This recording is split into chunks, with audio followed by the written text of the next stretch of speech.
Kashi Vishwanath corridor के निर्माण का कार्य जैसे जैसे आगे बढ़ता जा रहा है, मंदिरों और मूर्तियों के मिलने का सिलसिला जारी है। कॉरिडोर के लिए खुदाई के दौरान ज्ञानवापी मस्जिद के पास से 16वीं शताब्दी का एक प्राचीन मंदिर मिला है। खुदाई के दौरान एक सुरंग का भी पता चला है। खुदाई में मिले ये अवशेष 16वीं शताब्दी के बताए जा रहे हैं। मंदिर के अवशेष मिलने की खबर मिलते ही मंदिर प्रशासन के अधिकारी भी मौके पर पहुंचे, लेकिन अभी किसी ने आधिकारिक पुष्टि नहीं की है। मंदिर प्रशासन का कहना है कि जांच के बाद ही कुछ कहा जा सकता है। दूसरी ओर संत समाज इस मुद्दे को हवा देने में जुट गया है। अखिल भारतीय संत समिति राष्ट्रीय महामंत्री स्वामी जितेंद्रनाथ सरस्वती ने एएसआई से खुदाई कराने की मांग की है। मंदिर परिसर में मिले अवशेष के बाद बाबा काशी विश्वनाथ मंदिर के पूर्ण रूप की मांग उठी है। स्वामी जितेंद्रनाथ ने कहा है कि अगर काशी विश्वनाथ मंदिर है तो हिंदुओं को वापस मिलना चाहिए।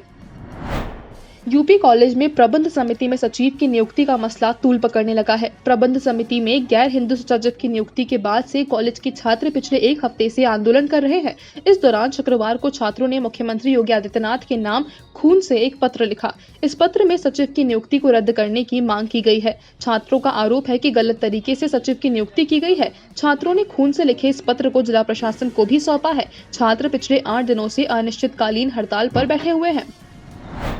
देश ही नहीं, दुनिया भर में कोरोना संक्रमण से हाहाकार मचा हुआ है। कई सारे महत्वपूर्ण आयोजनों पर रोक लगा दी गई है। कुछ ऐसा ही इस बार बनारस में होने जा रहा है। बताया जा रहा है कि महामारी के चलते इस बार रामनगर की रामलीला नहीं होगी, यानी पिछले 237 सालों से चली आ रही ये परंपरा इस बार टूट जाएगी। पुलिस और प्रशासन की अपील पर आयोजकों ने सहयोग करने को कहा है। 1783 में काशी नरेश उदित नारायण के समय से ही रामलीला चली आ रही है। दुनिया के सबसे बड़े ओपन थिएटर में कई जगह पर 31 दिनों तक लगातार लीला चलती है। पेट्रोमैक्स और बिना लाउडस्पीकर के होती है। इसका मंचन रामचरितमानस की अवधी भाषा में होता है। इस रामलीला को देखने हजारों की संख्या में भक्त आते हैं। कभी कुर्सी का इंतजाम ही नहीं किया जाता है। टाट और चटाई पर बैठाया जाता है। यहाँ के सभी पात्र रामनगर के ही होते हैं।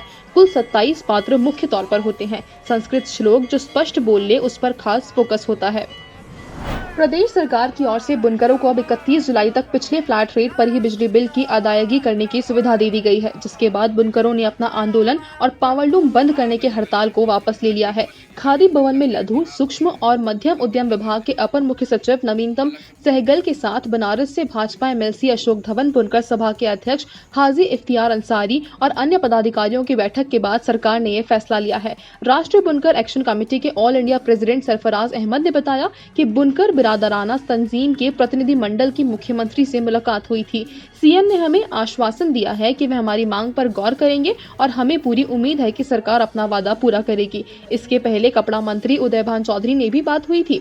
उन्होंने भी आश्वासन दिया है कि वह भी हमारी मदद करेंगे। हम लोगों द्वारा कपड़ा मंत्री को एक प्रार्थना पत्र भी लिखा गया है, जिसमें हम लोगों ने आग्रह किया है कि जो लोग बड़े उद्योगपति हैं उन्हें भले ही फ्लैट रेट से बाहर रखा जाए, पर कुटीर उद्योग यानी 5 या उससे कम पावरलूम वाले बुनकरों को फ्लैट रेट पर ही बिजली दी जाए।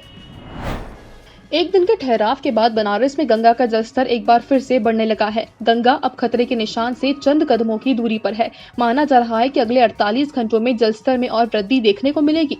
बढ़ते जलस्तर के कारण गंगा आरती के स्थल को 12वीं बार बदलना पड़ा है। काशी में गंगा का जलस्तर इतना बढ़ गया है कि लोगों की जिंदगी प्रभावित होने लगी है। यहाँ पर कई घाट नदी में डूब गए हैं। कई मंदिर भी इस पानी की वजह से पानी में डूब गए हैं। गंगा का पानी निचले इलाके तक पहुंच चुका है। घाटों में पानी भरने से पितृपक्ष में तर्पण करने वालों को परेशानी हो रही है। कई लोगों को दाह संस्कार के लिए घाटों से इतर गलियों में जाना पड़ रहा है। बनारस के मणिकर्णिका घाट पर इतना पानी भर गया है कि यहाँ पर दाह संस्कार नहीं हो पा रहा है। यहाँ पर शव जलाने में परेशानी हो रही है। लोग गलियों में जगह ढूंढकर चिता बना रहे हैं और अपने लोगों का दाह संस्कार कर रहे हैं। लस्तर बढ़ने की वजह से पितृपक्ष में लोगों को तर्पण करने में भी परेशानियों का सामना करना पड़ रहा है। लोग गंगा के किनारे घरों, आश्रमों और गेस्ट हाउस की छतों पर चढ़कर तर्पण कर रहे हैं।